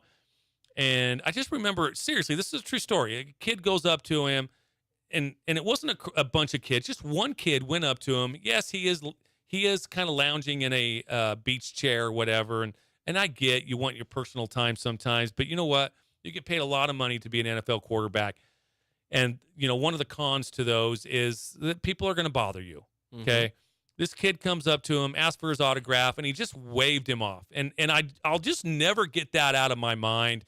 And so I'm not going to put him as the greatest Bill ever. I'm going Bruce Smith. Yeah, stupid Jim Kelly. Yeah, crazy, man. Let's go to the Miami Dolphins. Yeah. ChatGPT has Dan Marino. It's tough. It's tough to beat Dan. To not go with Dan Marino. I would go with Dan Marino. I am as well. Yeah, definitely. I'm just trying to pull up a list here. Let's see who else. Well, it didn't work. We're going Dan Marino. You're trying to see. Let's see what other Dolphins are on this list. New England Patriots. Tom Brady. I mean, we're talking the greatest football player of all time. Drew Bledsoe. Just kidding. Rob Gronkowski. No. Yeah, no. It's Tom Brady. That's not even a debate. Yeah. New York Jets. Joe Namath pops up on this list. I feel like this has some potential discussions going on here. What do you think? You know, he's definitely the most popular. But you could also go Darrelle Revis as one of those players. I mean, and we're not doing this. We're not doing offensive side of the ball and defensive side of the ball, but Darrelle would probably be the defensive side of the ball. So it's, again, kind of take your pick. You know, most popular, no question about it. It's going to be Joe Namath. But actually the best football player, I might lean Darrelle Revis. I think I could agree with that, actually. Mm-hmm. And I like Joe Namath. There's nothing against him at all, actually. I think he's pretty high on that list. And I think deservedly so. I feel like that one, you could probably get a pretty good split vote from different people on. Mm-hmm. Let's move to the AFC North. The Baltimore Ravens, they have Ray Lewis, and I personally agree with Ray Lewis. What say you, Mark? Ray Lewis, huh? I'm just kind of looking here. I don't have anyone else in mind that I would take over Ray Lewis. Yeah, I don't either. I guess we'll go with the alleged murderer with Ray Lewis. Alleged. It's all alleged. Okay, to the Cincinnati Bengals. Now, Anthony Munoz is the one that pops up here. And no question about it, he is a Hall of Famer. But, there's some players on the Bengals that I really do like as well. Ken Anderson, Boomer Esiason are two of the great quarterbacks for the Bengals. Those are going to be the only other two that I would probably throw into that category. And stay away with your Ocho Cinco. I don't want to hear about Chad Johnson. No Chad Ocho Cinco? No AJ Green. It's either going to be Ken Anderson, Boomer Esiason, or Anthony Munoz. And you know what? We're going to give the love to the guys in the trenches. Let's go Anthony Munoz. I will say I think Joe Burrow potentially is making this list if he stays a Bengal for his whole career. Yeah, definitely. He could. No question about it. He could make the top of that list. Especially if he gets them a Super Bowl win. He's got him to a Super Bowl. He's just got to get the win. Right. Cleveland Browns, they have Jim Brown. I think that's a no-brainer. I think that's a smart one. Yep. Yeah. I'm perfectly fine with that one. Pittsburgh Steelers, Joe Green. Dude, here's the problem. Joe Green, man. That's a good one, but there's so many good Steelers. That's the thing. Here's the problem with that, and that's the exact problem right there. Is that there's just so many players, and I wanted to pull up a list of Steelers to kind of just verify. I mean, obviously you have like Terry Bradshaw you can talk about. Yes. Heck, you could even go Troy Polamalu if you really wanted to. Oh, he was one heck of a football player at safety. And that's even more recent history. That's the thing. Steelers have such a historic franchise. Yeah. That you could look at almost any decade and find someone who could potentially be deserving of this list. Yeah. Again, I just pulled up a list here and just listen to these players. So Mean Joe Green. Yep. Who we mentioned already. Terry Bradshaw, Jack Lambert, Jack Ham, Franco Harris, Lynn Swann, Mel Blount, Rod Woodson, Jerome Bettis, the bus. I don't think he's the best, but again, he deserves maybe a top 10 look for sure. And then Hines Ward, Big Ben, so on and so forth. Troy Polamalu for sure should be considered. Best football player for the Steelers. I'm gonna go Terry Bradshaw. See, and I'm going Joe Green. Yeah, I like and Joe I love Green. Joe Green. I do too. It's easy to give it to the quarterback. Maybe that's why I kind of want to go against the grain and give it to someone else. Yeah. Let's look at the AFC South. We have the Houston Texans, which is a fairly young franchise. To me, there's only one player that really sticks out here, and it's J.J. Watt. And that's who ChatGPT says, by the way. I don't know if you have any other guys that make that list as well, but to me, he's clearly the best one from that franchise. Let's move on from them. The Colts, then we move on to them. Peyton Manning comes in. Yeah, I don't know. I think Peyton Manning kind of solidified the best Colts player of all time. There's others that would be considered, but I'm going to go Peyton Manning. Which, by the way, remind me later. I have an interesting Colts story to tell you. So maybe we'll wrap up the show with that, but just remind me later because it's weird. Anyways, let's keep going on. Jacksonville Jaguars. Tony Boselli is the one that comes up here. An old offensive tackle for the Jags. Boy, you could also go Fred Taylor. Sure. Running back. Again, they don't have that long list of Pittsburgh Steelers, Hall of Famers that they have, but I'm going to probably lean towards Fred Taylor. Okay. Yeah. I would say either of those two. I want to really. give a little love to the running back because they're getting disrespected They lately. are getting disrespected lately for sure. And then we go to the Tennessee Titans / Houston Oilers, we'll say. Yep. Bruce Matthews. Bruce Matthews. Hold on. I just got to refresh my memory of some players. Okay. Because I don't know if that's who I want to go with. Fair enough. We'll see what you can come up with. Pull it up here. Gosh dang it. Titans had some, they've had some good years in there. I kind of like the idea of, well, like I say, if you throw in the Oilers as well, it changes things a lot, Yeah, it right? does. I mean, Then I think you have to. Then you got Warren Moon. Yeah. One of the best ever. And in fact, that's who I would probably go with. But then you've got no. Earl Campbell. I'm going Earl Campbell. Earl Campbell's a good one. I'm going I like Earl that Campbell. actually. Yeah. I like that a lot. All right, let's go to the AFC West. We have, to start things off, Denver Broncos. They have John Elway. Is there anyone better? Probably not. I mean, he really is the one that took them to, Super Bowl. Not, I remember when he first went to his first couple of Super Bowls, they lost. And then he did get Terrell Davis. They won a couple of Super Bowls as well. I think he is not just the best known Denver Bronco. He was probably the best Denver Bronco. I would say John Elway as well. You're going to probably hear, Terrell Davis. Maybe someone will throw in Shannon Sharp, but probably not. Right. I mean, I would also go John Elway.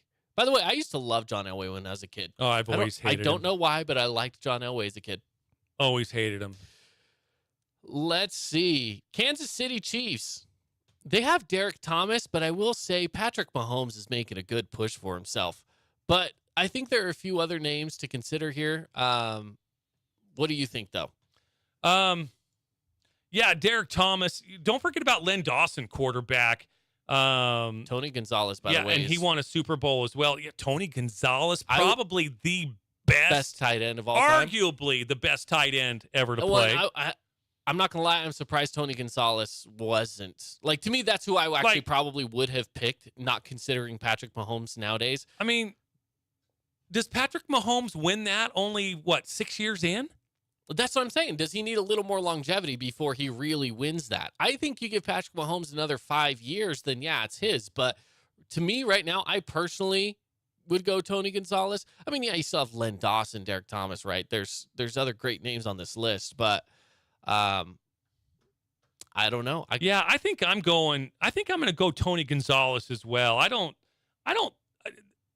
Now, when it's all said and done, yes, Patrick Mahomes will probably be the best. But the Chief same thing ever. with the Bengals, right? Yeah, Joe exactly. Burrow probably will be right if he sticks with the right, Bengals. Exactly. He will be probably the best Bengal of all time. Right. And I would even think Jamar Chase, if he sticks around for a while, he's probably going to be pretty high on that list too. So it's all about who's there now, though. Mm-hmm. So the Raiders. This one's interesting. ChatGPT said Jerry Rice. No. Now, here's the thing. Jerry Rice, was he a top receiver? Maybe the best receiver of all time? He's arguably the best. He's a 49er. But he's a 49er. He's a 49er. Exactly. He crossed the bay. Sorry, he is not in Oakland, right? He was not with the Raiders long enough for me to say that he's the best of all time. Give it to Marcus Allen. Again, the Raiders, very similar as the Steelers. I'm not going to go Historic against you with franchise. Marcus Allen, but historic franchise, tons of Hall of Famers. Jim Otto, Art Shell, Charles Woodson For sure. Tim Brown. Mm-hmm. He is a true Raider for sure. Wide receiver Ken Stabler. God, you got Gene Upshaw, Howie Long. Don't forget about Howie Long. Yeah. And then you come to your running backs, Bo Jackson, Marcus Allen. And again, because of longevity, I'm going Marcus Allen. It could have been Bo. But longevity. Mm-hmm. All right, let's get to the last team here in the AFC. Mm-hmm. The Los Angeles Chargers. ChatGPT has LaDainian Tomlinson being the best Charger of all time. I will say he's a very good Charger. Is he the best, though? Remember, you had Junior Seau, Antonio Gates. I love LT. Yeah, I'm gonna go LT, dude. He was a game changer. He really no was. question. From day one. From day one, Yeah. he was that He was like one of the very first multi backs that ran for 100 yards every game and caught the ball for another 70. You know, he was a fantasy football. That's who you took in the first pick of the draft was LT for probably 5, 6, 7 years. He was the first pick of the NFL or the first pick of the fantasy draft. I'm going LT, man. He was so good. So good. So good. He was an MVP. And he beat the Raiders so many times. Just broke my heart all the time. He didn't play that many years, realistically. He's a running back. And he's a running back. He played probably 8 or 9 years, something like that. But for running back, I will say that he just tore it up. I love LT. One of my favorite running backs of all time, actually. Yeah. So I'm not going to disagree with you. Let's take a break, shall we? And then when we get back, we'll wrap it up with the NFC. Who is the best running back of all time? That's a good question. I do like Marcus Allen. That's a pretty good one. I don't know. What do you think? Barry Sanders. Oh, Barry Sanders. Of course, Barry Sanders. Yeah. He is the best of all time. No, it's not Emmitt Smith. Stop it, Cowboys. Stop it. You're right. Barry Sanders. Cowboys always seem to get it wrong, don't they? All right. We'll take a break. More coming up next. Hey, it's Caden Formaster. And Mark Musgrave, the voice you know with the Fan Sports Network. Check out our local sports radio show From the Bleachers live every weekday from 4 to 6 p.m. Listen to us on the radio on 99.5 or 95.3 FM. You can also listen through the Fan Sports Network app or watch the show live on the Fan Sports Network YouTube page. The Fan Sports Network is your home of Utah Tech Trailblazers, high school sports, and the pros. The Fan Sports Network, Southern Utah's home for local sports. Did you know that St. George News has a new app? Download the St. George News app today and stay up to date on everything happening in Southern Utah. Get instant notifications on news, weather, sports, and more. Download the app today and get your local news now. Media is everywhere. It's a part of our daily life, our routine, not just for entertainment, but to stay informed. Local media has the biggest impact on your daily life. It's what's around you, what matters. And at Canyon Media, our goal is to deliver the very best in local entertainment, news, and media.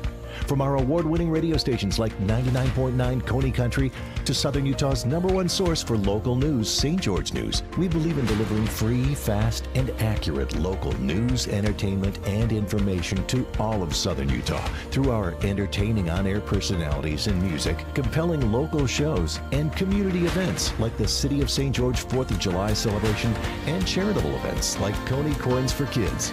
From our entire team of dedicated designers, videographers, salespeople, digital marketers, writers, and on-air talent, thank you for letting us be a part of your daily life. Canyon Media, here for you.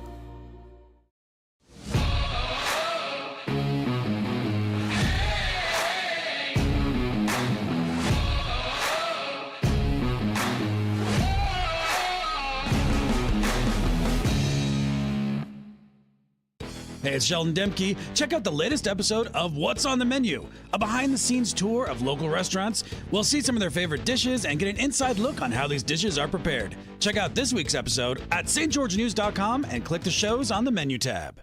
Check out this week's edition of TGIF on stgeorgenews.com. TGIF is your weekend adventure guide to all the fun and exciting things going on in Southern Utah this weekend. Find this week's edition at stgeorgenews.com and click the shows on the menu tab. Have a blast this weekend. As a local business owner, it's important to get the word out about your business. More people equals more revenue for you. Get your business in front of over 160,000 people in Southern Utah each week with St. George News. Contact St. George News today.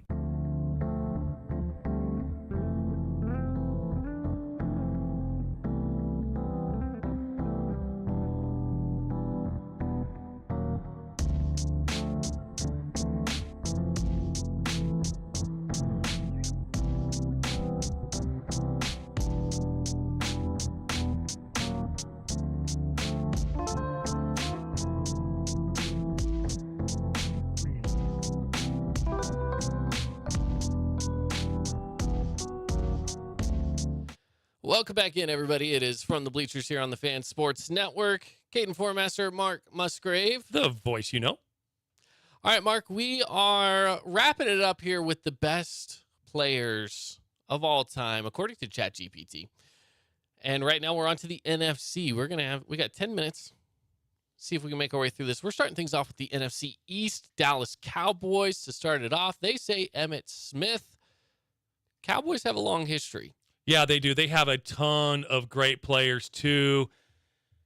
I'm going to go a little bit different direction.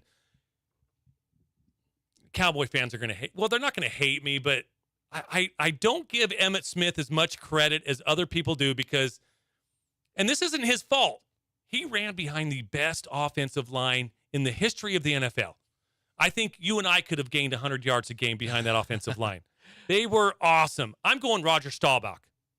I'm still going Emmitt Smith. I'm going Sorry, Roger. I think he was, back in the 70s, he was the reason why the Cowboys became America's team. It wasn't because of Troy Aikman. It wasn't because of, a little bit of Tony Dorsett, but it wasn't because of Emmitt Smith. It was because of Roger Staubach. Let's be honest, it's more because of the branding from the ownership, but they were very it good helped players. that they were good. And they were great players, and they were very personable players. Fair enough. The New York Giants come in at number 2, and Lawrence Taylor is the top New York Giant. It is tough. It's tough to beat. LT. No question about it. I don't know. I mean, I would love to say Eli because he had such a good career there, but it's not. I'm saying it's not. Okay. I'm saying it's not.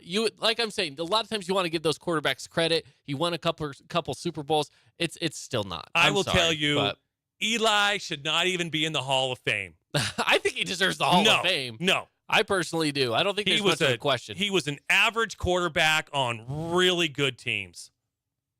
Well, they made him look average really quarterback. Or he was a good quarterback on average teams. No. I just like poking I know you do. Pressing your buttons, whatever. The Eagles. Yeah. Reggie White comes in for the Eagles, and I do like that as Reggie White. You can't I do like argue the Reverend. He is certainly the best Eagle of all time. I mean, you might be able to talk Donovan McNabb, Brian Dawkins. They're great players, but they're no Reggie White. Yeah. Dude, he was so good. If I'm going Bruce Smith with the Bills, I'm going Reggie White with the Eagles. And here's the thing. Being an Eagles fan, I grew up on Donovan McNabb and Brian Westbrook. Yeah. And, I grew up with that team, and there were some great players on it. But I still have to recognize the history, and Reggie White was the best. I'm sorry, but he was. Let's go to Washington Commanders. Sammy Bach is who they have here. Yeah, no. Sorry. Darryl Green all day long. I can agree with that. I could even go Joe Theismann and Art Monk. Sure. Maybe not Joe because he didn't play long enough, but I get it. But, he was a great quarterback for the Redskins. I'm going Darryl Green. Okay. I mean, the dude played for like 37 years. He was the fastest player in the NFL. Yeah. Okay, maybe not 37 years, but a long time. I think we're going to be able to speed run the NFC North here. No, let's do it. Chicago Bears. Oh, it's Walter Payton. Walter Payton. Detroit Lions. Barry Sanders. Barry Sanders. Green Bay Packers. Brett Favre. I was going Aaron Rodgers, maybe? Nope, Brett Favre. Okay, Minnesota Vikings. Fran Tarkenton. Randy Moss. Oh. But that I guess that one could be up for debate. Yeah. I would go Randy Moss. Fran Tarkenton was awesome, though. Good QB. I'm going Fran Tarkenton because he was the ultimate Minnesota Viking. Where Randy Moss left, became a Patriot, became a Raider. He bounced around. Yes, great wide receiver. Don't get me wrong. But as the greatest Viking, I'm going Fran Tarkenton. And he kind of pioneered the way of mobile quarterbacks a little bit. Yeah. He was a really decent, well, I shouldn't even say decent. He was really good at being mobile as well. NFC South, Atlanta Falcons. Deion Sanders comes in. Yeah. And I do agree with that. You could go with Bobby Hebert, pronounced Bobby Herbert, but it's Hebert. I'm just kidding. Not him. It's Deion all day long. I just wanted to say that. It's a Seinfeld episode. I don't watch Seinfeld. I don't know. You need to. I know. You'll grow up someday. Yeah, I will, and I still won't watch. I still won't watch a show from the 90s, 80s. When was that? When did that come out? Was that 90s? Was that 90s? It actually came out in 88, but it was a 90s sitcom for sure. Yeah. Let's go to the Carolina Panthers. They have Julius Peppers.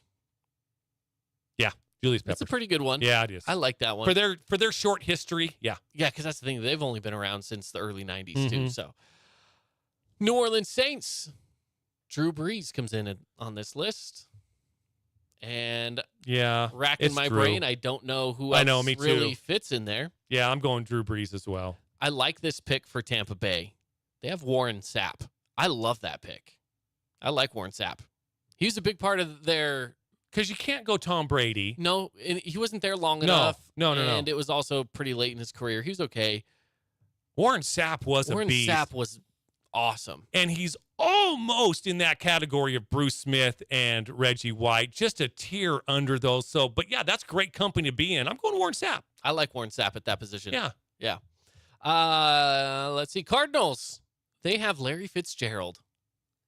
I do like that. I do too. I do like that. Larry was a very underrated and all too deserving, but way too underrated for being a receiver. He was always top. Well, top for 10 years. For 10 years, he was a top 3 wide receiver. Yeah, and I just feel like when you talk about the top receivers, his name gets left out so much. It's like, no, he really was. Well, it does now. I mean, 10 years ago, it didn't. He was always the top draft pick in fantasy football. Oh, sure, in fantasy football. I mean, even when I first started playing fantasy, I drafted him with my first overall pick. So right? Maybe now. I mean, certainly now. I mean, he's old. Yes, I agree. I mean, he's not even in the league now, right. But I'm saying if you're talking greatest receivers of all time, he just doesn't seem to make very many lists.